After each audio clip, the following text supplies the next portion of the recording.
니체는 신은 죽었다고 선언합니다. 신은 죽었다는 말은 여러 가지로 해석할 수 있는 말입니다. 들레즈는 신은 죽었다라는 말이 사변적 명제가 아니라고 지적합니다. 사변적이 아니라는 말은 신은 죽었다라는 선언이 그냥 머릿속으로 상상해서 떠올려보는 문장이 아니라는 뜻입니다. 예를 들어 푸른 용은 1000살까지 살 수 있다. 이런 말을 한번 생각을 해보죠.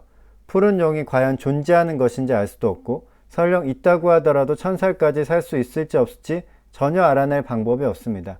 이런 말은 그저 사변적 명제일 뿐입니다. 하지만 신은 죽었다는 말은 그런 말이 아닙니다.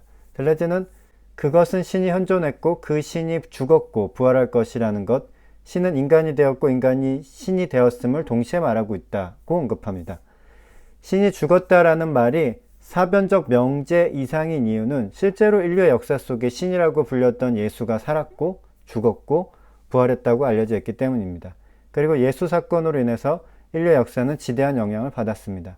신이 죽었다는 말은 형이상학적 신이 죽었다는 말이기도 합니다. 이 말은 형이상학이 죽었다는 말이기도 하고 형이상학으로 이해하고 있었던 신은 잘못되었다는 말이기도 합니다. 인류의 철학 역사를 주도하고 있었던 형이상학은 근대에 이르러서 매우 약화되었습니다.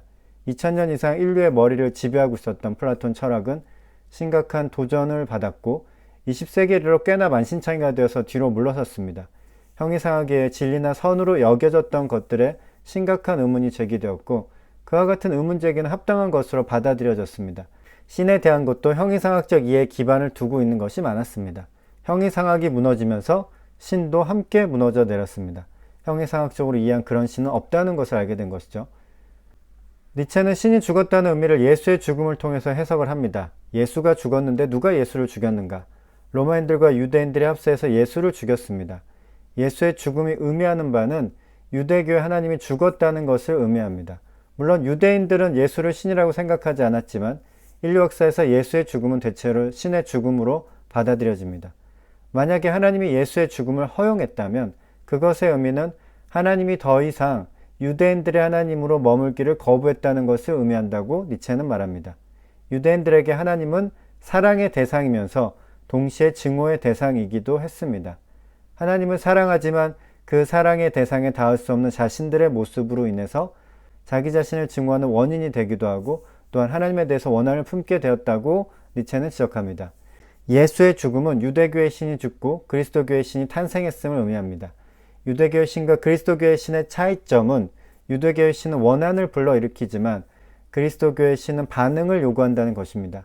그리스도인은 예수를 믿어야 합니다. 다른 말로 하면 예수를 믿기만 하면 됩니다. 반응하기만 하면 됩니다. 그에 대한 보상은 어마어마합니다. 아타나시우스는 이렇게 말했습니다. 신이 인간이 된 이유는 인간이 신이 되게 하기 위해서다. 예수를 믿으면 인간도 신이 될 수 있습니다. 신이 죽었고 그 신에게 반응하기만 하면 인간이 신의 자리에 올라갈 수 있게 된 거죠. 신의 의지 대신에 반응적 삶, 신 대신에 반응적 인간, 더 이상 인간인 신이 아니라 신인 인간, 유럽인이다. 니체의 철학에서 들레즈는 이렇게 말했습니다. 신은 죽었고 덕분에 유럽인은 신이 될 수 있었죠. 인간이 신이 된다는 것은 좋은 일인 것도 같지만 위험한 일이기도 합니다. 20세기에 일어났던 세계대전과 홀로코스트는 신의 죽음과 더불어 신이 된 이들과 관련이 있다고 봅니다. 신의 죽음을 이렇게 해석할 수도 있지만 니체가 원하는 신의 죽음은 또 이런 것은 아닙니다. 그리스도교 관점에서 신의 죽음은 신에 대한 새로운 이해와 신앙의 자세를 완전히 바꾸어 놓았습니다. 이와 같은 변화를 긍정적으로 볼 수도 있고 부정적으로 볼 수도 있습니다. 니체는 부정적으로 보았습니다. 니체는 신의 죽음을 선언함으로써 인간의 삶에서 신을 제거하기 원했습니다. 니체의 관점에서 보면 유대교의 신도 인간의 삶을 하찮은 것으로 만들지만 그리스도교의 신도 바람직한 것은 아니었습니다. 왜냐하면 인간의 주체성을 뒤로 물러나게 하고 예수에게 반응하는 삶을 요구하기 때문입니다. 니체가 원했던 것은 반응하는 힘이 아니라 적극적인 힘입니다. 초인은 반응하는 힘이 아니라 적극적, 주체적 힘을 통해서 태어난다고 보았기 때문입니다.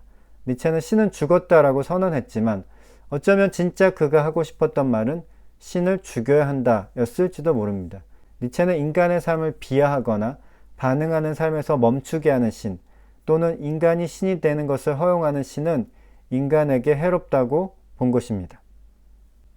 이와 같이 니체가 신은 죽었다라고 하는 말은 여러 가지로 해석되고 그 여러 의미를 함께 생각해 볼 수 있습니다.